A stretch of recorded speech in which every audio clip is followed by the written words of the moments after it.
Please welcome immediate past Chair Dorn Barnes, APTA Chair Nathaniel Ford, and Chairman of the Board and Principal Leon Elliott, and Chair of the WTS International, Diane Woodend-Jones.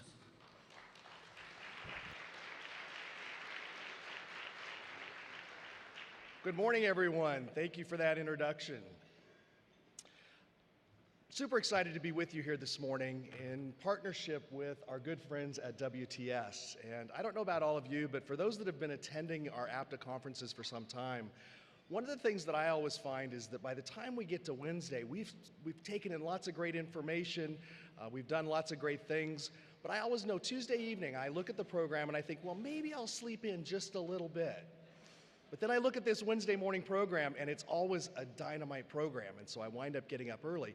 And it's a dynamite program because this program is presented in partnership with our great friends and colleagues at WTS. The Women's Transportation Seminar and APTA are both joined in providing professional development and growing the talent that moves our industry forward. And it is a great partnership that has been in place for many, many years. One of the things that I wanted to do during my term is to make sure that we had formalized that partnership. And today we're going to be signing a memorandum of understanding that really cements our partnership on a go-forward basis. And Diane and I have had the pleasure of working together to make this happen. Our partnership includes roles at each other's conferences, making sure that we're collaborating, working together, striving to achieve our common mission, and working arm in arm as we try to advance our great industry. It's a great pleasure to be able to do this with both Diane and with our chair, Nat Ford. And at this time, we're going to sign the MOU before we start our fabulous program this morning. So, team, shall we sign?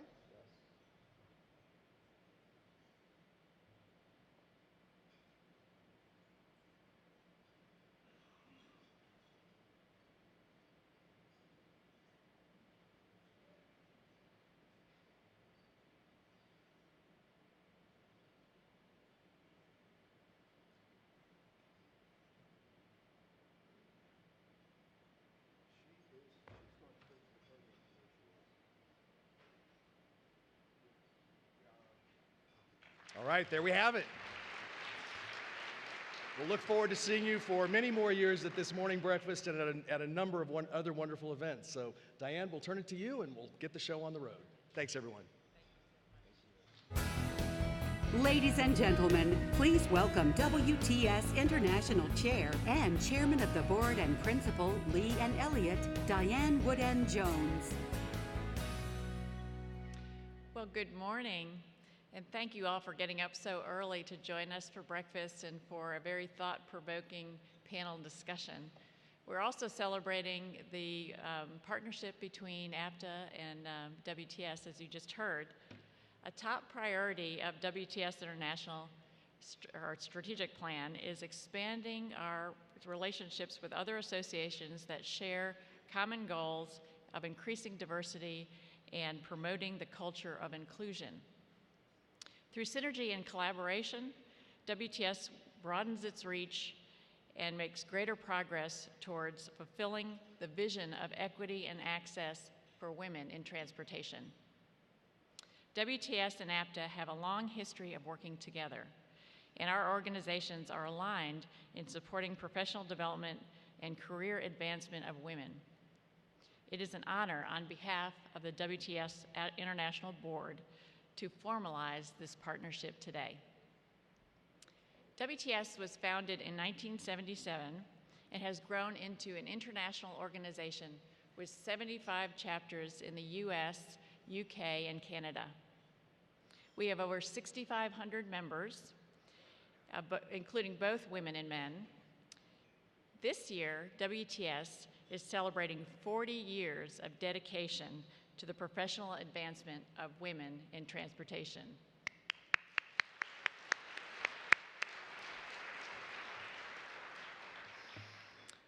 Our mission is to attract, sustain, connect, and advance women's careers to strengthen the transportation industry. WTS's programs and initiatives support all stages of women's professional career paths. Our Transportation U program, designed for girls ages 13 to 18, offers interactive mentorship experience that aims to attract young women to consider careers in transportation. Other WTS programs offer members professional development opportunities and networking activities at national, regional, and local conferences and monthly programs. On a proud note, we offer professional career training through our signature leadership programs. Our WTS Foundation provides many scholarships for students annually. This would not be possible without the tireless work of our volunteers and the generous support of our donors across all chapters. It is now my pleasure to start the program, Climbing the Ladder and Building the Pipeline, a panel discussion of transportation professionals who will share their perspectives on what it takes to attract, sustain, and nurture young professionals in the workforce. We are very excited to sponsor this program, or to host the program today. A very special thanks to Adkins for making this session possible through their generous sponsorship. Please welcome Ulysses Camillo, VP, Rail and Transit Sector Manager, Adkins, New York, to the stage to introduce our panel moderator.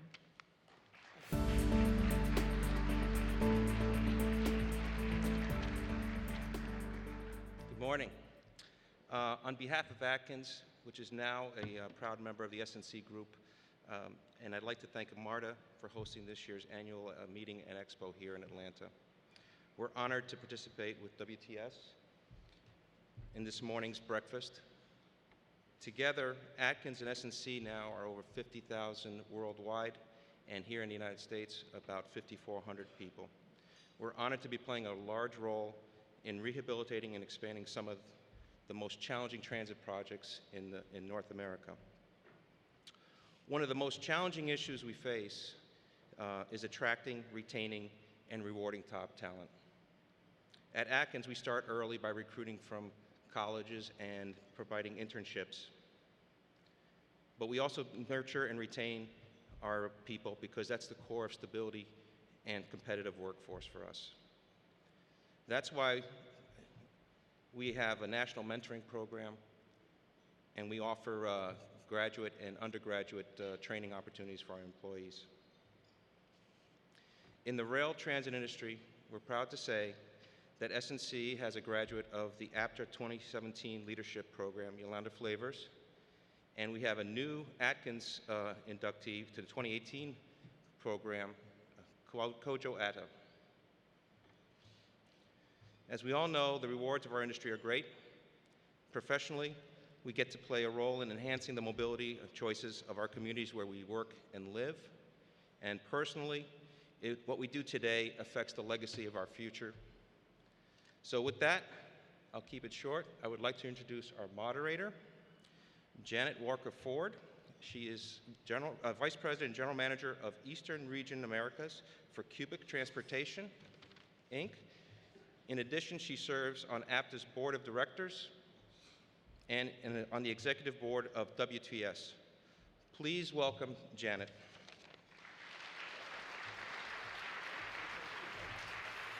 Thank you very much for that kind introduction. Good morning, APTA. Welcome to the Wake Up Breakfast. I am so thrilled about the program that we have in store for you today. This partnership with APTA, which is an organization that I love and am honored to be a board member, as well as serving on the board of WTS Executive Committee, is just a wonderful opportunity for me to be able to serve in this capacity as your moderator for this morning. Before I begin, I'd like to take a personal moment of privilege. We've had a lot of that this week, to also congratulate my husband, Nathaniel Ford, as the new chair, the incoming chair of APTA. Congratulations, Nat.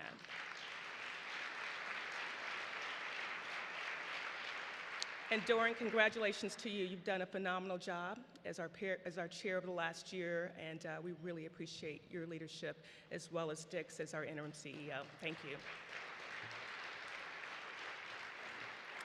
Okay, let's begin this session. So over the last 2 days, we've seen innovative products and services, and we've learned a great deal about best practices. We've discussed the challenges that we face and brainstormed about our future. Central to all of this is the key ingredient to defining our future, which is our people. We cannot move forward as an industry unless we attract and retain a highly qualified, a highly skilled, and energetic workforce. This is why it is so appropriate that this session is being organized, as I mentioned a few minutes ago, in conjunction with WTS. It really is all about the people. Now, we've gathered a strong set of panelists who represent the full spectrum of our industry, from young professionals to those in mid-career and the others that have made it all the way to the top, and they are at the C-level in their organizations. They plan to offer their unique perspectives on what we must do to attract and retain the very best of the industry. Let me now begin by introducing them. Elizabeth, or Liz O'Neill, is the Interim General Manager and Chief Executive Officer of MARTA.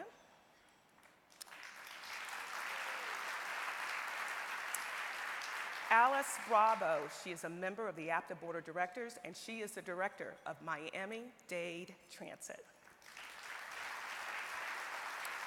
And Alice, we've got to get this right. It's not just Miami-Dade Transit. She is a Director of Miami-Dade Transportation and Public Works. Dr. Yvette Taylor, she's the Regional Administrator for Region 4 for the Federal Transit Administration, and she lives right here in Atlanta, Georgia. Richard Androwski, he is the Chair of the Emerging Leaders Committee and Bureau Chief of the Public Transportation, Connecticut Department of Transportation. We have another Janet with you today. Her name is Janet Gonzalez. She is the Vice Chair for Sustainability and the Transportation Sustainability Director for and a Senior Transit Planner for HDR. A lot of S's there. Welcome, Janet. We also have, and you see we have, the men are represented on the panel. We also have Nicholas Goins. He's the Vice Chair of Young Professionals in Transportation, the Atlanta chapter, and he's also the Marketing Coordinator for MARTA. And then last but not least, we have Malika Reed Wilkins. She is the President of WTS, the Georgia chapter, and she's a Senior Principal and Transportation Marketing Manager with the Mobility Services Division for the Atlanta Regional Commission, ARC. Please join me in welcoming our panelists. Workforce development is a key strategic goal of APTA, as we know that our industry faces a whole generation of baby boomers who will retire in the next 5 years or so. That's not new, we know that. From 2012 to 2022, there will be nearly 1 million openings in this industry. The Transportation Learning Center estimated that the transportation industry will need to hire and train 1 new worker every minute between 2012 and 2022 in order to fill the growth and demand and to replace those retirees. And this, as we know, is not just an issue for public transit. APTA's focus through the foundation and through our Emerging Leaders Program and Leadership APTA are important strategies. The Diversity and Inclusion Plan approved by the Board of Directors will help ensure that we're all welcoming and encouraging others to join. But we must continue to do more and to support organizations such as APTA and WTS. During this session, I will share the results of a survey that was conducted by APTA with young professionals in our industry who are under 35 years old. One gratifying piece is that young professionals are attracted to our industry because of the work that we do to contribute to the region and the community, and because of the rewarding mission and strong sense of purpose that we have. That's why we also must keep all of us engaged in public transit. Now, I will join the panelists and we'll start the conversation.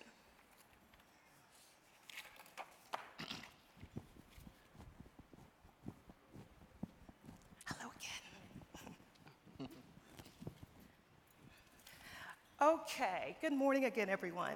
Good morning. Let me begin by asking the panelists to share a little bit about their careers and their perspective on this particular topic. Now, if you take a look at the screen, you'll see one of the survey questions that was asked of our young professionals. And here's what they said. What is most important to your career? a supportive supervisor, including one who engages in my career development, a workforce that encourages creativity and growth, an opportunity for internal advancement, clear goals and expectations being set, and an opportunity to earn more money. That's not surprising. What are your perspectives, panelists, around this? And let me begin with Liz. As it relates to your career and growth, the comments that we're hearing from the workforce, from these 35 and unders, talk about your career journey and what your perspective is on these particular needs that we're hearing. Well, my career journey started, I'm a lawyer. I have been acting as, I have been chief counsel at MARTA for over 12 years, worked in private law firms, then went to MARTA over 20 years ago, and just loved being there. I think that the people that I have met, the diversity that I've encountered, the many challenges that we have faced have made my career so rewarding. And then recently got an opportunity to become the interim general manager at MARTA, and I think the priorities that the people who were surveyed have, they haven't really changed through the years. I would say that, you know, having a feeling as if you're valued, feeling as if there's an opportunity for growth, and then money too occasionally has always entered into, even my generation, it was, everybody got a big joke out of the fact that I was going to be on a panel for millennials. One of my board members even said, well, what millennium are you representing? I think that, but I do think that the priorities have not really changed. I think one thing I have noticed about some of the millennials in my office is they really are so creative, and there's new means of communicating now that weren't there when I first started practicing, and then even went to MARTA. You can communicate with somebody via a text or an email instead of having to write a letter, have that letter typed up by somebody. It's just such a much quicker pace, and so I do think that I value millennials for introducing me to that pace. In fact, Nicholas is going to be setting up my Twitter account for me. Very good, thank you. And Alice, and panelists, as we talk about your career journey and these perspectives, please do share your background as we lead into your response to the survey question. And Alice, let's go to you.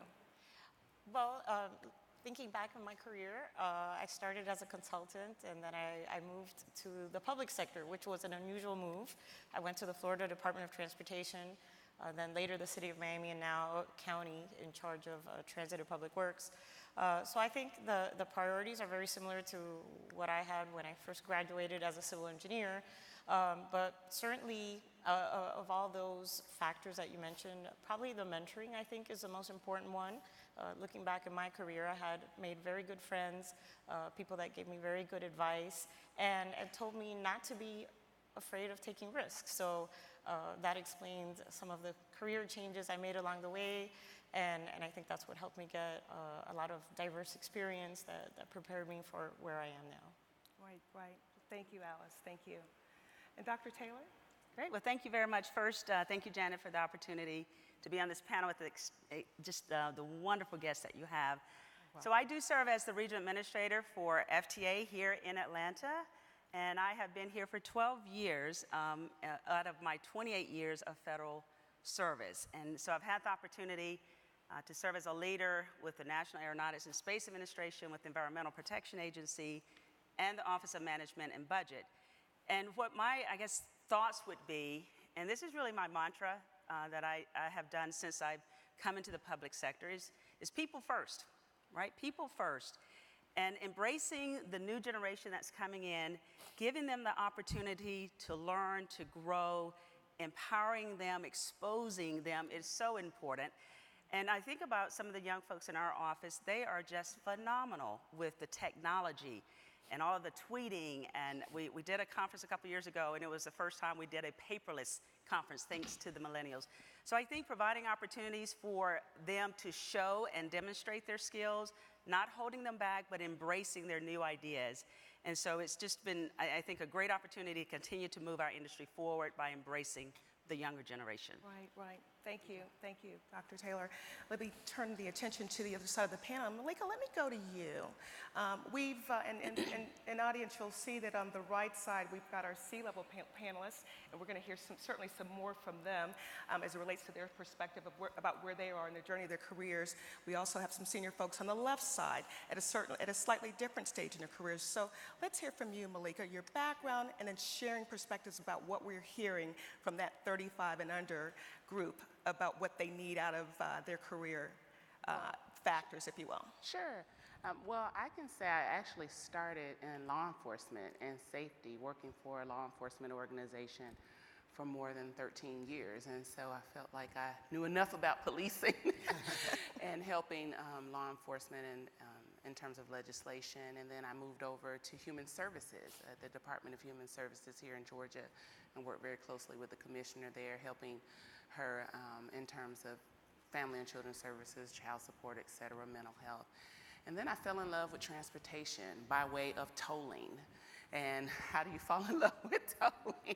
But I started out nearly a decade ago at the State Road and Tollway Authority, and I currently am with the Atlanta Regional Commission managing a program called Georgia Commute Options, where this is just spot on in terms of the demographic that we serve, to incent commuters to try alternative travel options outside of riding to work by themselves. So we promote transit, teleworking, walking, biking, cycling, et cetera. And I find that what's very passionate to me about public transportation and just transportation in general in terms of employers is that the work-life balance. There has to be, to attract and retain younger professionals, what I'm seeing is that work-life balance, offering alternative commute options, flexible work arrangements for work. And then the other thing that I'm seeing as well is having a connection to the community, having that particular organization represent the greater good, whether it's some sort of social event, branded interaction with that organization. So those are some of the things I'm hearing from younger professionals as well. You know, you mentioned the difference in telecommuting is not a new concept. We talk about that quite a bit. More and more, we talked about this, Malika, the other day, the conversation that the public sector is now being faced with attracting talent, and that is the ability to work from home. The private sector has had this flexible model in place, continues to do so for some time, but we're hearing more and more about kind of the demand for that flexible working environment, and the public sector is starting to talk about how can we, and Liz, we chatted about this as well, what are some of the things that the public sector needs to do to be ready, if not doing it already, how can this work and how can it be done in a fair and equitable way? So I think we should certainly talk more about that. Interesting in hearing that perspective. Okay, let's go over then to Nicholas. Good morning again. Good morning. Tell us about your career and your perspectives around this topic. Again, I'm Nicholas Goins. I am the marketing coordinator for MARTA, as well as I'm on the board of Young Professionals in Transit, the Atlanta chapter. And my career in transit kind of happens sort of by happenstance. Coming out of Morehouse College, I spent 5 years at a nonprofit where I got to know and meet incredible Miss Rakia Thomas, who became the chief of staff at MARTA, and she kind of brought me over. So I kind of fell into it, and I was a transit convert. I used to drive all the time, and then once I got into MARTA, I realized how stupid that was. And from biking and transit and car share services and using MARTA daily, it's so much easier than just having a car. And I know a lot of people within my age bracket and people that I have friends with have dumped their cars. And looking at MARTA, looking at the question that was asked, the top two are very important. It was the mentors that I had at MARTA that kind of helped me and were advising me and were my advisors that kind of gave me the spirit to know that I can do certain things. And they gave me the freedom and free reign to kind of enact certain things that I wanted to do. Now I'm a marketing coordinator with Authority, and my director, Jennifer Janadu Wright, I have crazy ideas, and she just says, all right, try it. And it's fun, and I get to do, and because I get that sort of give and take, where they kind of keep me in a boundary, but let me explore, it's one of those things that is beautiful about transit, and that you get that opportunity. Thank you. Thanks for sharing that perspective. The other Janet? The two Janets That's right. in the room. So great question, and thank you for having us here this morning, certainly. And I would just add that my background, similar to yours, is that I didn't start in the transportation industry. Originally, I started in architecture and design, but very quickly evolved to helping communities, and with that came the connection between land use and transportation as well. So for me, I certainly relate to the questions presented today. There's a lot of importance in mentoring, and as we continue to grow up in the industry, I think giving back is certainly something that drives me. Being able to give back to the community, to show others and set a good example, take on opportunities as they come up, provide those opportunities for others as well is very valuable to me. And working with HDR for over 10 years now has given me the open canvas to a lot of different opportunities across the country, but certainly outside of the country. And learning, never stop learning. I think there's a lot of value in that too. So that's what I would add for now. Thank you, Janet. Okay, Rich, let's talk about you and your career and your thoughts on these questions and really how different they might be from when you started your career to where you are now. Thanks, Janet. You know, I'm hearing a lot of themes that really resonate with me. I started my career as a regular old commuter, just riding those trains through the New Jersey Meadowlands on New Jersey Transit. Yes. Doing that sleepwalking that commuters do. And I decided that I wanted to organize a commuter group. And I remember demanding a meeting with Shirley DeLibero. And Imagine that. Imagine that, right? And it was so much fun. I really wanted to get engaged. It wasn't where I was in my career at the time, but I thought public transportation, I wanted to make a difference. And it turned out that commuter advocacy led to a career. And these responses from the survey participants don't surprise me. A supportive supervisor, top of the list. But I got to tell you, although I've worked for some phenomenal people in my career, it wasn't really my supervisors that made the biggest impact on my career. I can tell you that some of the folks that had the greatest impact on my career happen to all be women. I'm sure many of you know them. Some of them are in this room. Flora Castillo, Gwen Watson, Joyce Gallagher. Folks that really took me under their wing, served as a role model for my own career development. And it's phenomenal. I got to spend 18 great years at New Jersey Transit. I've been with the Connecticut Department of Transportation now for 2 years as Bureau Chief for Public Transportation. I wouldn't have dreamed, about 20 years ago I'd be where I am today. So it's been a great ride, and I really have all those folks to thank. Absolutely.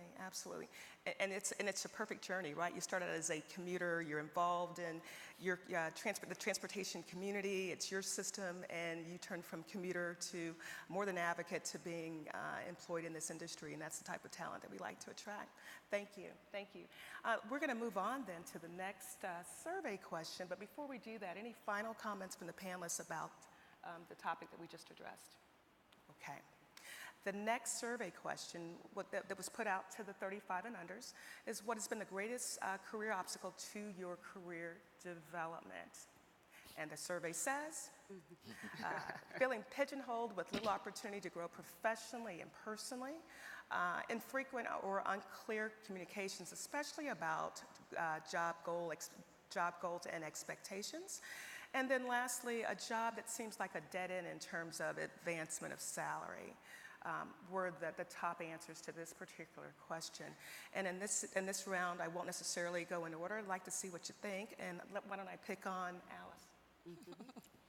Well, I think what's interesting for all of us to deal with is that we're in a time where a lot of things are changing, and we're talking about disruptive technologies, and I think the idea that somebody just is going to have one career in their life has faded, and the reality is that people are going to have to reinvent themselves and find the opportunities and demand, clarifications or whatever along their careers in terms of expectations. So I think that's what we really need to help the next generation with, and comes from ourselves, rethinking the work environment, and positions are going to change, new positions get recreated, and I think when you're in this rapidly changing environment, everybody needs to be very flexible. And people need to develop people skills. Younger generations are, into texting and not necessarily personal relationships, face-to-face conversations. So I think it's an interesting time. A lot of changes are coming our way, and everybody needs to be ready to adapt and overcome. This is true. This is true. And you talk about the changing of the roles, and they will continue to evolve. Back home for you in your agency, although Carlos may not have this official title, but he's acting, from what I see, in this new role of innovation officer that we're seeing all over the country. Phil has one in LA, and Houston Metro has that position, and many, many other agencies have them as well. But that's that bridge between, that strategic thinking, planning, innovation, don't slow things down. So I think that's spot on. Liz, you've come up through your career, majority of it at MARTA, and have had just an extremely successful career as you rise to the head of legal, as the AGM of legal, and then now to the role of interim CEO and general manager. Congratulations to you on that. Thank you. What are your thoughts, and as we think about your journey within the agency, Alice just mentioned how sometimes folks, it's unusual, more and more it's not unusual to see folks move between agencies. You've had, within the administration, you've had different roles, Yvette as well. Tell us about that journey and how that worked for you. Well, I think what has already been said as far as being able to adapt to the changing needs that are there. I think there's always, there's new issues we're all in transit, but there's always new issues in transit that come up, and so being able to adapt and from within yourself, I think that sometimes is the biggest challenge, to be able to work with the people that you're serving at the time, and have the changing. I've seen several attorneys in my office have come and gone through the years because they've gone on to either different careers. It's a little bit different. I think they sometimes don't stay in transit, but they've always had the same issues, that if you can make the role challenging for them. And so I think that's what has worked for me, to be able to be exposed to so many things. So I've tried to do the same thing for the newer folks in my office, to not pigeonhole them into necessarily doing just litigation matters, but to give them that opportunity to be involved in whatever they are interested in. And there are so many areas within MARTA that they can sink their teeth into. So I have thought that's been very useful. Sure. Nicholas, what do you think about this? With that, pigeonholing is one of the things that you see that people just don't like. But with that, you have to sort of create your own pathway. When I came to MARTA, I was project coordinator for the chief of staff, and then I realized what I wanted to do, and I found my passion, which was marketing, which is what I went to school for. And so I made my own way to become marketing coordinator for the authority. And so if you're being pigeonholed, a lot of that is due to you and not having the ability to kind of figure out what you want to do. You're waiting for the industry to tell you where you're going. And a lot of that, you got to create your own path in it. Talk to someone that you want to do and figure out, find a mentor and allow them. That's what I did. I found mentors. I found people that opened my eyes to certain situations. And when discussing that with them, they kind of helped me create my course. Of course, nothing is set in stone. So you have to be flexible and give it time. But if you're pigeonholed, it's about you. Like, you allowed yourself to be there. And so you got to find a way to create your own path. Janet, what would you say? Yes, thank you. Absolutely. Janet, what would you say to this? Great advice, Nicholas. What would you say? I certainly agree with what Nicholas and others have said. I think stagnation is likely the key to failure, and keeping in time with the changing times. Everyone's talking technology right now. I think we really are entering this new industrial revolution. And if we don't change, we're going to be left behind, I think, in this industry. So being open to new opportunities, showcasing those. We are known as a generation that just wants immediate gratification. And knowing that you have to put your time in is important, right? You have to put your time in, you have to learn, you have to process, and you have to be able to apply those elements into your career and into those non-pigeonholed opportunities that we talked about and that we heard so much from the survey. Sure, great perspective. And before we move on, Yvette, within the FTA and the workforce and the talent there, are you seeing and hearing similar issues? Are you struggling with retaining talent, attracting talent in the administration? Right, absolutely. I couldn't agree more. And I sort of want to echo on what was said is taking initiative. And when I think about some of the challenges that I faced in my career, it was hearing others place these artificial boundaries on you and limitations on you. So my message to the younger generation is that you ask for what you want. You work hard, you listen, you learn, but don't be afraid to ask for what you want and seize opportunities. One of the things I think about with NASA, I was given the opportunity to work with the Russians, the Russian Space Agency. And I'll never forget my first trip there. They said, well, you're getting ready to go to Russia, Yvette, and let me just tell you, you have 3 strikes against you before you ever set foot in Moscow. And I said, well, what are those strikes? Well, first of all, you're young. I was young at the time. You're female, and you are a minority. And you probably will not be taken seriously when you arrive there. And so what I would say to the younger generation, you take those issues or problems and turn those into possibilities. You learn, and I worked hard. I studied the Russian language at night. I was overly prepared when I went there. I had a team that went with me, and we were extremely successful. So don't allow others to put these artificial boundaries around you, but give them the will to want to give you opportunities. And the last thing I'll say is that with the FTA, we have just phenomenal opportunities to rotate through different offices. You can work in the field, but there are opportunities to go to DC and be part of these evaluation teams when we have discretionary programs. Take advantage of those opportunities. Sometimes it's not about moving upward, that career ladder upward, but it's expanding your depth. And laterally, you are doing new things and you're adding something special in your resume. Right. So just take charge of your career. That is great perspective. Thank you. Great perspective. Any other thoughts, panel, before we move on to the next question? Okay. All right, thank you. All right, so the last survey question that we'd like to take a look at is, what makes the workplace more attractive to you and your peers?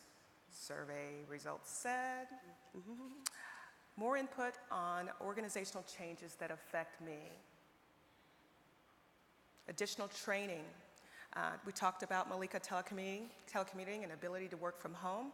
And then lastly, a greater sense of inclusiveness. Not much of a surprise that might be the response, and I'm not sure how much that's changed generationally. What do you think? What are your thoughts about that, Rich? It's interesting. I think we make lots of statements about the generational differences, and we make lots of comparisons between the experienced workforce and the new workforce. But in reality, I think what this survey is telling us is it's about being relevant. And I think everyone, no matter where you are in your career, you want to be relevant. We're hearing that, for those of you that may not know, I'm chair of the Emerging Leaders Program, which is APTA's leadership program for early career professionals. And consistently what they say is they want to be engaged, they want to be relevant. And being relevant means being part of the conversation and having your voice heard. Doesn't mean that your contribution or your suggestion always gets implemented. That's not the way things work. But sure. To be in the room, to be part of the conversation. Sure. And I think that's what these survey results are telling us. And I agree with that. I mean, that's been my experience in my career as well. Yes. Alice? Oh, go ahead. I was just I'll go to Malika, then I'll go back to Alice. This is really interesting when I look at inclusiveness and input. The word that speaks to me about all of these is just being valued, feeling valued at your place of employment. But also, like you were saying, just having the courage to speak up and to have those conversations with your supervisors. The other piece, and part of what I do when I mentor, is help young professionals. How do you have those conversations? What do you say? how do you start it? Do you start with coffee? Do you say, hey, can we go to lunch? Is it in my weekly or monthly meeting? And I think getting down to the nitty-gritty in terms of how do you have those conversations with your supervisor to, you know, strengthen your career path, or like Yvette said, in terms of going, you know, vertically up in the organization or expanding your knowledge horizontally. And so having input in organizational changes, how do you have that conversation to let your supervisor know, I want to have more input, or I want to participate on this project? And so I think the bottom line there is also to have more mentors and coaches as well to advocate on your behalf and to help you figure out how to have those conversations and continue on in the organization. Let's talk about that. The question around mentors, and you know, we commonly promote to folks at every stage in a career the importance of, Bob Prince will say it's the kitchen cabinet. We'll talk about mentors. We'll talk about folks that champion you when you're not in the room, that sort of thing. And folks struggle, I think, at every career point about how to have that. How do you, do you pick a mentor? Does the mentor pick you? How does that dance happen? How does the pairing happen that's not part of a formalized structure that may happen in the office? How does that happen?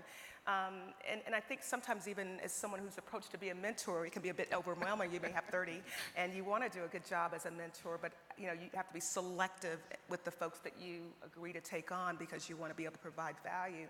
And then it's a scary discussion if you're wanting to approach someone to be your mentor. Let's talk about experiences or thoughts that might be beneficial to our survey group about how to engage with the appropriate mentor and level of mentorship. And I'll just open that conversation. And I think it's important for people that come into the workplace out of school particularly to understand that not every organization has a mentorship program that's established, but that they kind of need to find those opportunities themselves in some cases. And the best way to do that, I think looking back at my career, was just working hard, staying late, volunteering for unusual tasks, and that's where you get the face time with somebody who would make a good mentor. And then they see your capabilities in those unique situations, and that's usually what leads to new opportunities. So if you never leave your house, nothing's going to happen to you. So if you put yourself out there and volunteer for things, that's where you get that exposure. That's great perspective. There's a vantage point that mentees are selected versus them going to find their mentor, and that I think is an excellent point about how that happens. I personally will adopt someone as well because you see someone trying to do all the right things and they just need a bit of coaching. Other thoughts around that? And I'll say this. When I literally got thrown into the transit world, I was project coordinator for the chief of staff. She didn't have a lot of time to mentor me because she was running and running when working. That's what they do, isn't exactly. So I had to find mine quickly, in fact, because I had to learn transit and learn the business and do this simultaneously while still getting the work done. So I found people in operations, I found people in the administrative office, and I asked them, and I studied them, and I watched them, and I'm watching people like Keith Parker, who's just amazing. And you just kind of find those mentors, and you watch. Sometimes it can be a direct relationship with, hey, let's have lunch every time. Sometimes it's an indirect relationship where you see them every day and you kind of study them. And you have to sort of be able to go and sort of take that initiative and make it happen. Like, hey, what are you doing? Can you talk to me about this? Do you have any time? And just find those people that you think are impressive that are doing something, and then work with them if you can. Absolutely. Excellent. I was going to chime in too and say, there's two kinds of mentoring. It's the informal and the formal. So I'll start with the latter. For the formal, we have a really robust mentoring program within our agency where some of the newer folks that are coming to FTA are assigned to a mentor based on either some of the things that they want to learn, of certain background or discipline. And so it's a very formal, structured program, and it's really good. They bring us together. They allow the mentees to go to their mentor's home organization and shadow them. Is very helpful. But then the informal, too, I find is just so valuable. And if you have that initiative, I used to watch people. When I started in the government, and I've only been in the public sector, as a GS5. And what I did, I watched people, and those that were impressive to me, I made an effort to get to know them one way or another. Whether it was volunteering, as Alice said, I signed up for committees, right? Only one on the committee, only one on there. And I worked my butt off. And next thing I knew, that mentor was recommending me for another position. And so that career path started going forward. So just recognizing that there's two kinds and utilize both of them. Yes. Utilize both. Yeah, great perspective. Yes. I think something also important to notice is, the new generations of employees have a different perspective on life, and they're into quality of life. It's not the yuppie generation anymore that's going to work 80 hours a week to climb the corporate ladder. They really want to have some type of balance in their life. So we as employers and recruiting people, we have to see that, we have to work that into our organizations and the job opportunities if we're going to attract the top talent. That's right. That's right. And I was going to say, too, those informal mentoring relationships, they really are kind of tied in with what you had just said also. There's not a lot of time, so sometimes it might just be a 5-minute conversation as opposed to a very formal mentoring program. But, you see somebody in the hall every day, and they will ask you some questions, and then that just evolves into a relationship, not necessarily that formal mentoring relationship, but you build that strong friendships that way, and I have seen a lot of that happen through the years. And they all are really important, aren't they, right? It's not just one answer, it's a combination of things. And the importance of that hallway conversation, I've heard, Liz, is phenomenal to remember whether it was a sick parent or personal caring and feeding, as well as that career development perspective is really important.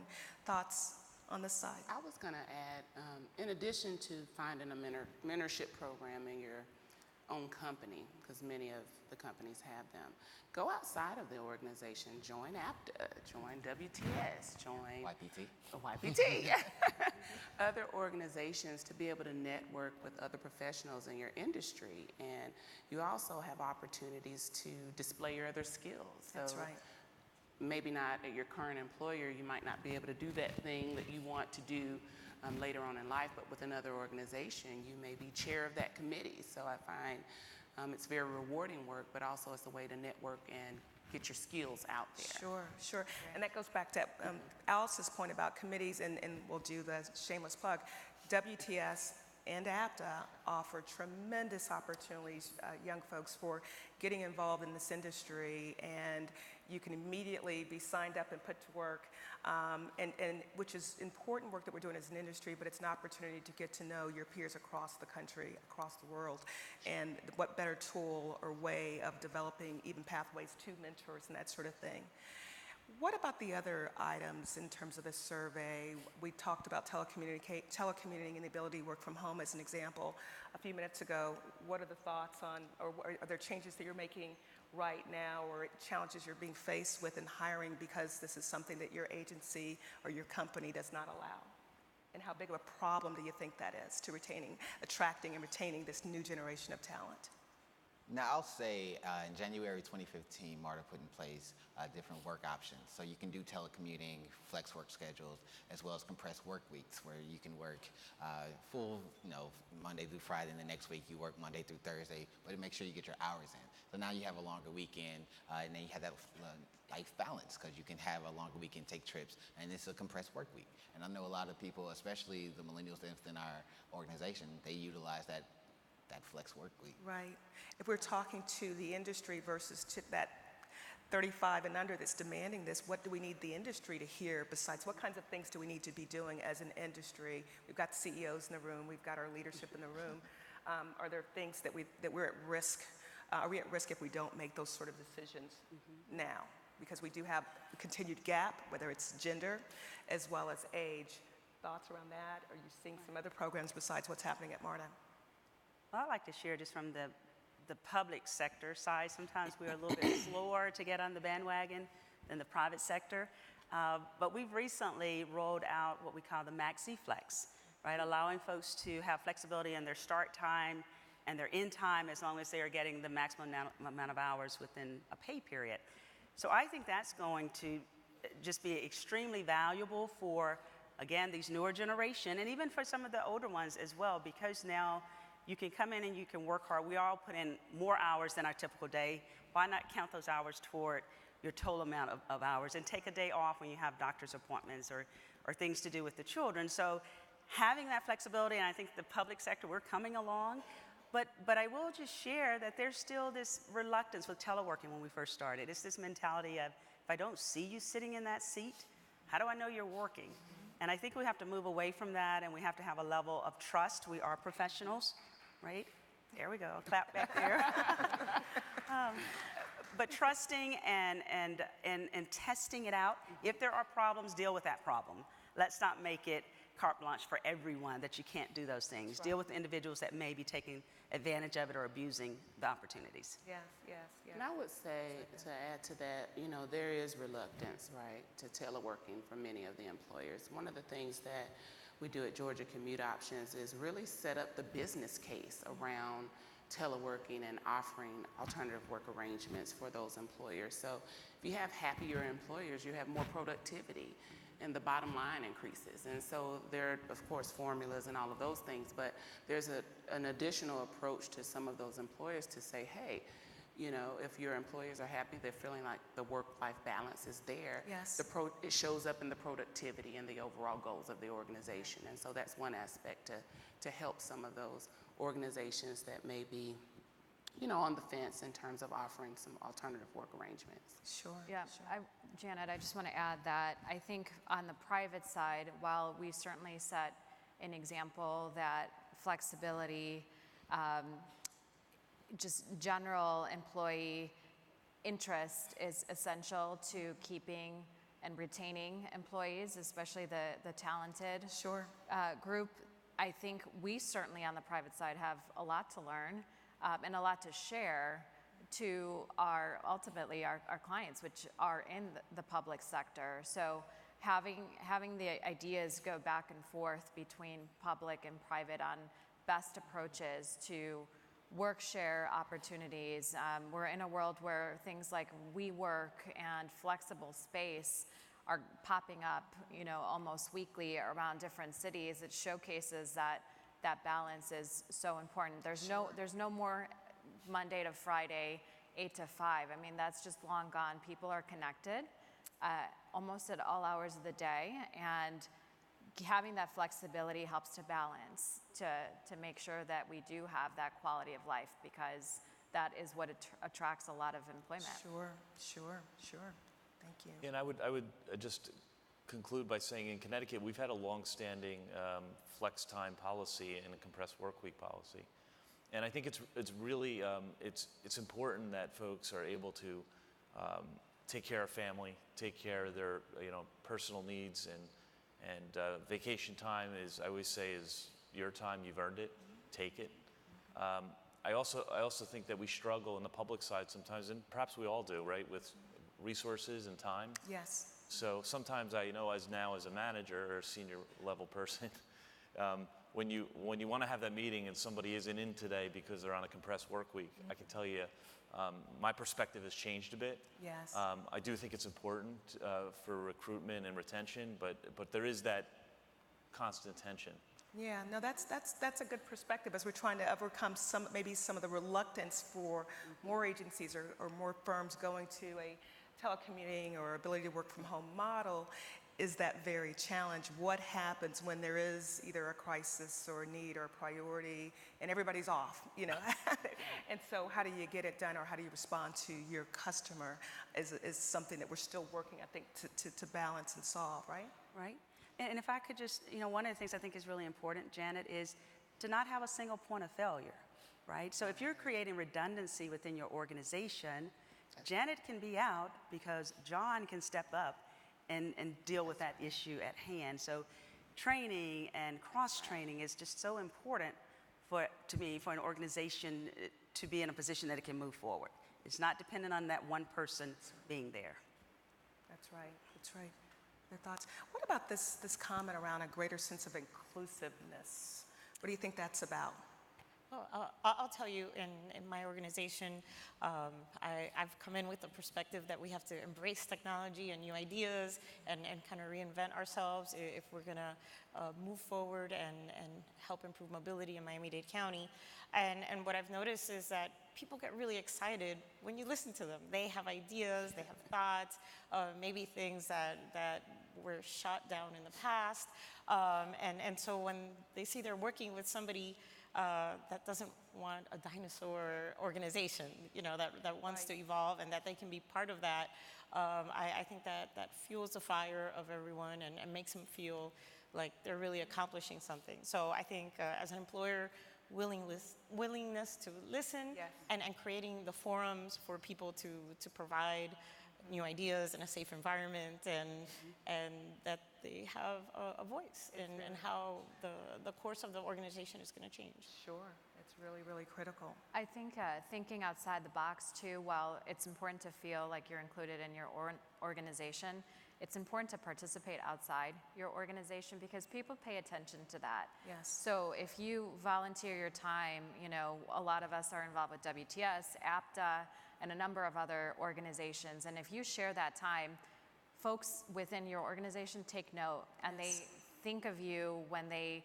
want to talk long-term programming, long-term planning, and what your organization might look like in spite of everything else that's going on outside in the industry. So having not just feeling like, I'm not being included and that's all that's going to happen, and thinking, well, why do I feel that way? What am I missing? And how do I get to that next point? And how do I continue to stay involved in my community, which is a varied community. It's not just about your employer. Yes. Let's layer on top of that, since we're talking about inclusiveness, let's talk about diversity and inclusion. We've got a panel of just a powerful panel of women, and we're joined by two powerful men as well. But the elephant is in the room, and we are dealing with, which is what's so great about the WTS, Diane, and APTA partnership, is that we're dealing with the gap that we have from a gender perspective. And we've got many others as well. And I know that Doran and Nat are tackling that from an APTA perspective. But thoughts along, in the context of this discussion, let's talk about what responsibilities we might have, or you have, to make the difference with inclusiveness as it relates to building that pipeline for women and for those millennials 35 and unders. Thoughts around that? Well, I'll just say something. Our Chief of Staff, Rakia Thomas, created Women of MARTA, which is it's a brown bag lunch series, happen like every other month, where women can come together and just talk about issues, whether it's transit related or not. And working with her and working with that, you get to see having those discussions, realizing like you're not the only person in the workplace. You can see camaraderie gets built, relationships get built, and you see some more synergy throughout the authority, just from that one brown bag of lunches that we have every other month. Sure, yeah, great program. I would add that I think Yvette, you said this earlier, but on the flip side, I've always, up until now, I've shared this with several folks in my inner circle, I guess, is that I'm a triple threat. So, woman, young, and Hispanic. Yes. And just raising my hand, I think, has taken me pretty far, and just recommending that I want to participate, bringing others on board. I'm kind of at that point where folks are reaching out and asking if I could have coffee with them, right? They're looking for some mentors. They want to talk about what my journey has been around and about in general. So continuing to carry that torch and never forgetting that there's always people behind you and in front of you that want to grow, that want to develop as an individual, but more importantly within a greater community is, I think, just so valuable. Excellent, excellent. Okay. We are going to go to the audience for just a couple of questions. We'll see if, outside of what we heard in the survey results, if there are any others, and then we'll bring our panel to a close. So let's see, we have a microphone in the middle of the room. If you have a question or for our panelists, please walk up to the mic and introduce yourself.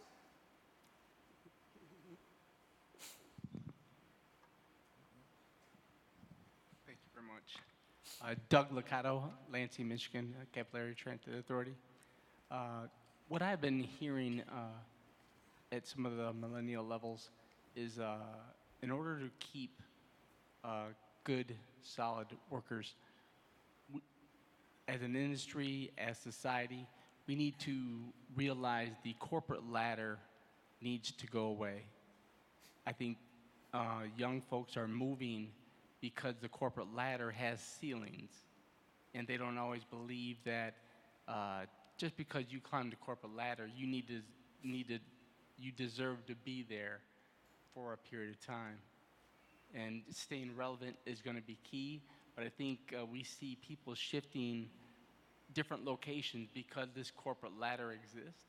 So I think we really need to invest and make it a strategic goal to have mentoring programs who are going to invest their time and really alleviate those mentors from some of their current duties. All of us are extremely busy, too busy at this point in time. So when you're approached, hey, can I have some of your time to take that? And you mentor me on this, you want to say yes, but you still have your job duties to fulfill. Yes. So leadership really, really needs to realize that the alleviation of some of your duties need to be spread out so you can really invest in them. And again, I'll go back to that corporate ladder. I have a daughter who's 18, and she says all the time, it's like, just because you're older or been in that position doesn't mean you deserve to be there for a long period of time. And I see people shifting to different jobs and locations because of that. And again, that's my opinion in what I see going on. And I think to retain those good, qualified people that want to stay there but just feel like pigeonholed, like you guys mentioned, Yes. We need to realize that corporate ladder needs to be more versatile and move them to a different direction and maybe a different department as opposed to losing them altogether. And Yes, thank you for your comment. Rebecca Schomburg talks about the jungle gym and that the ladder is something that you move up and down and over and around and up. That straight path, to your point, is not necessarily the way that you have to go these days in careers. And Janet, I would say that we're a tight family here, right? This is a small network. Yes. Although we may not have time or we may not have the answer for that individual, we certainly have a network that we can employ for that person. So in my career, I've taken many informational interviews. Yes. Reaching out, making contacts, having that cup of coffee. There's lots of ways you can make connections. Yes. And so I think it's about the network. Absolutely, I agree. Any other questions? Okay, hearing none, I'd like to close the panel by asking each panelist to provide their final thoughts, their remarks, their reflections, so that if we all participate in panels similar to this, and if the audience were to reflect back on today and think about anything in particular that you shared with them, what might you want to leave the audience with that hopefully will resonate well beyond the close of this phenomenal 2017 APTA annual conference that Marta's done such a great job in hosting? And let's start with you, Malika. Oh, awesome. Well, conversations like this really get me excited. I'm excited about transportation in general, but definitely transit in Georgia. It's a great time, and Liz can tell you, Marta has made some tremendous strides and continue to do so in this region. But it just really makes me excited about public transportation and the difference that it's making right here in Georgia. And I would be remiss if I didn't talk a little bit about WTS. And so it's a great organization. I'm president of the Atlanta chapter. And so we represent women that all over the spectrum of transportation, many who are in transit and public transportation. And so this has just been awesome. And I would just say, again, on the mentorship, try to find someone, go up to them and ask. That's what I did, years ago, and even now. You're never too have a mentor or so, or an advocate. And so just don't be afraid to go up and shake someone's hand and say, hey, I would love to meet with you and have another conversation with you. The likelihood of a yes is very strong. And so that's what I would say. Thank you. Thank you. Nicholas. So really, what people are looking for is to be heard and know that what they say is important. And that's really the crux of this position. And if you can throw in some work-life balance, it just helps with recruiting and retaining good people. They just want to know that what they're doing is important, as everybody does. And I just think that's the crucial portion of what this all has been said today. And your comment is to listen. Yes, yes, thank you. Yes, Janet, thank you. Yes, so I would just, a couple of things. Give back, continue to learn, volunteer, raise your hand, and don't forget to have fun. We're here to have fun at the end of the day. I think all of us are in, some element of public service, so giving back is so important, and learning. Thank you. Thank you, Janice. Thank you, Janet. And then Rich? Yeah, I totally agree. And I would say one observation that I would make is that relationships take time, right? Relationships don't happen overnight. They happen through conversation, through trust building. And although we all want to get to that great place overnight, it takes time and it takes work and patience. And it will, those relationship building, that networking, and that hard work will pay off. Sure. But sometimes sometimes you have to be a little patient too. And that trusted relationship is what that time takes, doesn't it? Yeah. Thank you. Thank you. Yvette? Great. Well, my lasting comments would be a leader wherever you are. Be a strong leader, right? Take charge. Be bold in your thoughts and in your actions. Be humble, be kind. At the end of the day, be proud of what you do and how you do it. Transit impacts so many lives, and take pride in the contributions and the value that you instill within this industry. So thank you, Janet. Thank you. Thank you. Alice? I think the top thought is flexibility. We as employers need to have flexibility. We're hiring new millennials, but at the same time, we're serving new millennials in terms of transportation. And this is a group that I think embraces public transportation, expects a high quality system that'll transport them. But if we're gonna attract them as riders, we need to know more about them. So we need great new millennial employees as well. So I think everyone's flexible. We can learn from each other and create new opportunities. Yeah. Yes, thank you. And Liz? I think that it's probably a two-way street. That what I've heard throughout this conversation is that for the younger folks, the millennials, that they want a lot of flexibility and they want a lot of challenges in their careers. And I think then it's incumbent upon us to provide that flexibility and give them those opportunities. But I would say that the key thing is to always lean in, I think is the term that's been used, but to take every opportunity that is presented to you. If you had told me 2 months ago that I would be sitting here as the interim CEO of MARTA, I would have looked at you as if you were crazy. But that challenge was given to me, that opportunity was presented to me. I deeply appreciated it, and I think that is a lesson that everybody can take, that it's, they're going to be out there throughout your career, so never be afraid or hesitant to take them. Thank you. That's excellent, excellent advice. Thank you very much, panelists, for sharing your perspectives and sharing your time with us today. Yes, applause for our panelists.